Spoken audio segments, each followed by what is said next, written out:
இந்த இது போயிட்டுருக்கும்போது இடையில இப்போ ஒரு விஷயம் வந்திருக்கு. என்னன்னா வந்து, ஆ என்ன பத்தி வந்து ஒரு 3 குரங்கு வந்து எப்ப பார்த்தாலும் கெட்டதே பேசிட்டு இருக்கு. 40, 80 வீடியோ போட்டாலும், அதில வந்து மினிமம் பார்த்தீங்கன்னா, 45 வீடியோ என்ன பத்தி தான் போட்டிருப்பாங்க. அதுவும் கெட்டதா தான் போட்டிருப்பாங்க.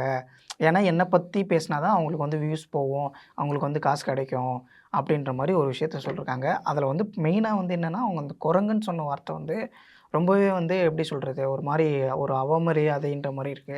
இது எப்படி சார் பார்க்குறீங்க? ஒருவேளை காந்தியின் குரங்கு அப்படின்னு சொல்றாங்கன்னு அதான் அப்படி இருந்தா அது வந்து கண்ணால பார்க்காத இப்போ ம். இவங்க சொல்றது பார்த்தா வந்து இவங்க நயன்தாரா பத்தி கண்ண திறந்து பார்க்காதீங்க, வாய நயன்தாரா பத்தி பத்தி பேசுங்க. பேசாதீங்க, நயன்தாரா நியூஸ் வந்தா கேட்கறது. கேட்காதீங்கன்னு சொல்றாங்களா என்னன்னு தெரியல. அதாவது ஒரு மீடியாக்குள்ள வந்து சில சர்ச்சை நீங்க பொது வாழ்க்கை வந்த பிறகு நீங்க எல்லோருக்கும் சொந்தம்.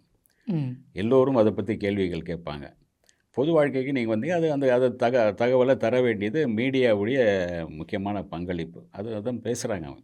ஒவ்வொரு கட்டத்தில என்ன நடக்குதுன்னு பேசுறாங்க. அவங்க என்ன சொல்றாங்கன்னா, 50 வீடியோ அவங்க போட்டாங்கன்னா, அதில 45 என்னுடைய தான் இருக்கு. ம்.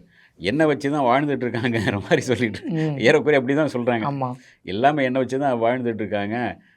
அப்படின்னு சொல்லிட்டு நீங்க வந்து இந்த மாரி சில முன்ன யோகி பாபு சொல்லியிருந்தார்ல, ம். அந்த மாரி வேற சொல்லாம இவங்க என்ன சொல்லிட்டுருக்காங்க, அது என்ன பத்தி வாழ்ந்துட்டு இருக்காங்கன்னு சொல்லிட்டு, 3 குரங்குகள்னு சொல்லிட்டு சொல்றது, அது ஒரு கொஞ்சம் ஒரு மிகைப்படுத்தி அவங்கள வந்து கொஞ்சம் அவமதிப்பு. அசிங்கப்படுத்துற ம். மாரியான விஷயம்.